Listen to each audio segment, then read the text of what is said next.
बोलो श्यावर रामचंद्र जी की धन्यवाद। आज विजयदशमी के इस पावन पर्व पर सम्मानित मंच, गांव के पिताजी बुजुर्गों, नौजवान दोस्तों, देश के भविष्य प्यारे बच्चों, आज का ये पर्व है, ये बुराई की सच्चाई पे जीत है, असत्य की सत्य पे जीत है।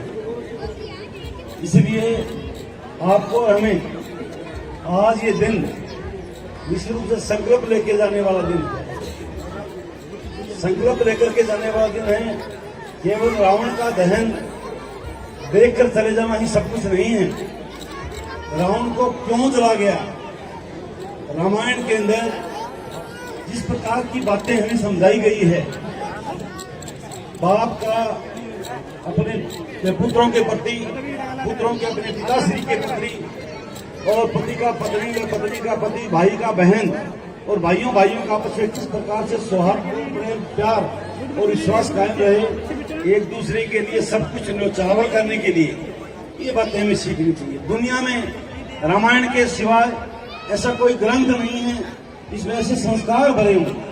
आपको हमें जान के खुशी है कि दुनिया की तमाम भाषाओं में रामायण को ही सिर्फ केवल और केवल तमाम भाषाओं में चयन करके दुनिया रामायण को आदर्श मान के, श्री राम भगवान को आदर्श मान करके आज इसे चल रही है। आज सनातन धर्म जो जिंदा है, जो कायम है, इसी बात को लेकर है। केवल ये पटाखे चलना, रावण को जलते देखना बात एक ही है।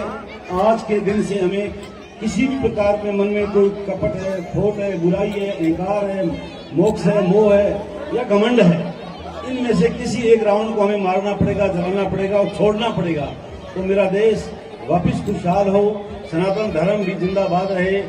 और आप सब अपने कीमती समय में से समय निकाल के जितने भी गांव की माताएं, बहनें, बच्चे, नौजवान आए हैं, मैं निश्चित रूप से पूरी हमारी ये जो विजयदशमी की जो कमेटी है उसकी ओर से, पूरी पंचायत समिति रावसर की ओर से मैं तहे दिल से धन्यवाद दूंगा। शानदार ये पुतला बनाने में और छोटे छोटे बच्चों को श्री राम और हनुमान जी का रूप धारण करने में भाई राजू भांड का बहुत बड़ा योगदान रहा है। एक बार भाई राजू भांड के लिए भी जोरदार तालियां। मैं आग्रह करूंगा भाई राजू से कि आप भी कृपया मंच में पधारें। आपको भी पगड़ी पहना करके गांव की ओर से सम्मान किया जाएगा। ये सेवाएं देते रहे। शांतिपूर्वक मेले का जो समापन हुआ, निश्चित रूप से हमारे राजस्थान पुलिस फोर्स, चाहे मेडिकल डिपार्टमेंट है, चाहे ये बिजली डिपार्टमेंट है, चाहे जलदाय विभाग है, अनेक सभी विभागों ने जिस प्रकार से रात और दिन कड़ी मेहनत करके एक शानदार व्यवस्था दी। माता प्रमाणी की कृपा से एक शानदार मेला पहली बार, किसी की जेब नहीं कटी, किसी का हाथ नहीं कटा, किसी का हार नहीं कटा, और कोई किसी प्रकार का ऐसा कृत्य नहीं हुआ जिसके लिए अपने को संवेदनशील महसूस हो। तो पूरे राजस्थान के तमाम विभागों के हमारे पल्लू के जो अधिकारीगण है और जो भी स्टाफ है, उन सब की हौसला अफजाई के लिए मां ब्रह्माणी उनके ऊपर आशीर्वाद अपना बनाए रखे।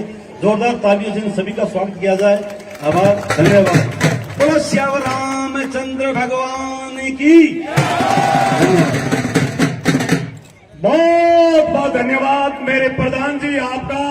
और विपिन कुमार जी डॉक्टर साहब विराजमान है, इनके बारे में मैं आपको बताना चाहूंगा कि आप श्री विपिन कुमार जी चौधरी हमारे आदरणीय सुरेश जी बढ़िया के भतीजे हैं, और जब से हमारे हॉस्पिटल में आए हैं, हॉस्पिटल को स्वर्ग बना दिया। आधी रात विपिन जी ने फोन करो ताबैया वास्ते तैयार। ऐसी शख्सियत डॉक्टर विपिन कुमार जी का सादर आभार।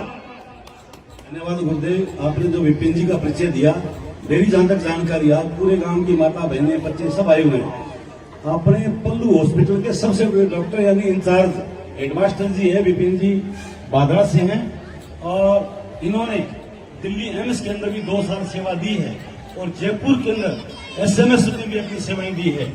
और इतने बड़े डॉक्टर, बच्चों के विशेष करके डॉक्टर, मैं आपको गारंटी से कहना चाहूंगा कि हनुमानगढ़ और बीकानेर में भी इतने इस स्टैंडर्ड के डॉक्टर मैंने कहा अपने को मिलेंगे।